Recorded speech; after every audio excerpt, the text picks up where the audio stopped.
नमस्कार दोस्तों, मैं आपका भाई अंकित आपका स्वागत करता हूं आपके अपने चैनल Z100 में। आज की चर्चा का विषय है बिहार और आंध्र प्रदेश द्वारा केंद्र सरकार से विशेष दर्जे की मांग। सबसे पहले आज की वीडियो में हम ये जानने का प्रयास करेंगे कि राज्य का विशेष दर्जा होता क्या है। बता दें आपको कि हमारे देश में दो प्रकार से सरकार काम करती है, केंद्र सरकार और राज्य सरकार। केंद्र सरकार की जितनी भी इनकम होती है उसका प्रयोग केंद्र सरकार राज्यों के उत्थान के लिए करती है।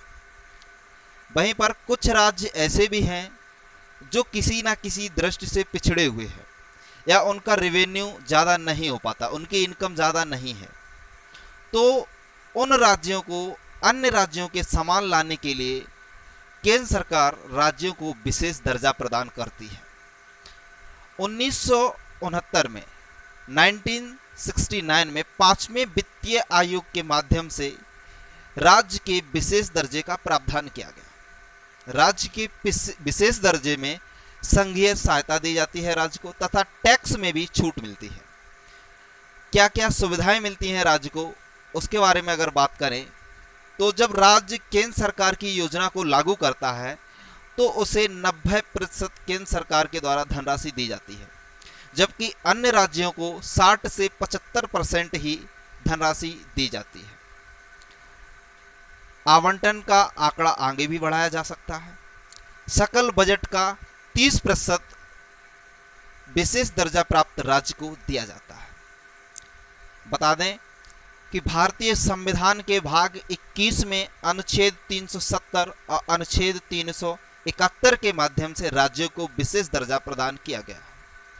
अगर अनुच्छेद 370 की बात करें तो इससे जम्मू कश्मीर को सबसे पहले राज्य का विशेष दर्जा दिया गया था, लेकिन सन 2019 में जम्मू कश्मीर को विशेष दर्जे की श्रेणी से हटा करके दो केंद्र शासित प्रदेशों जम्मू कश्मीर और लद्दाख में विभाजित कर दिया गया।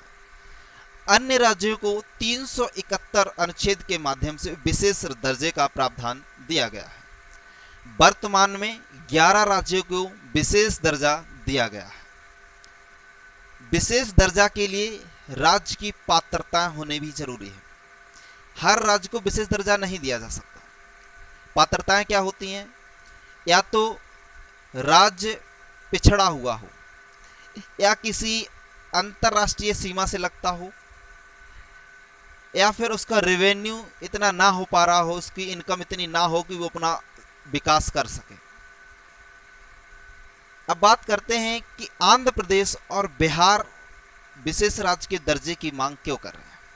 सन 2014 में आंध्र प्रदेश और तेलंगाना दो राज्य अस्तित्व में आए, जिसमें जो राजधानी हैदराबाद थी वो तेलंगाना के हिस्से में चली गई, क्योंकि सबसे ज़्यादा इनकम जो थी वो हैदराबाद से होती थी, जो कि तेलंगाना के क्षेत्र में चली गई, और आंध्र प्रदेश के हिस्से में जो इनकम का सोर्स था वो उसके हाथ से निकल गया। वर्तमान में आंध्र प्रदेश पर 3.5 लाख करोड़ का कर्ज है। वहीं अगर बिहार की बात करें तो बिहार का भी विभाजन हुआ, जिसमें झारखंड और बिहार नामक दो राज्य अस्तित्व में आए।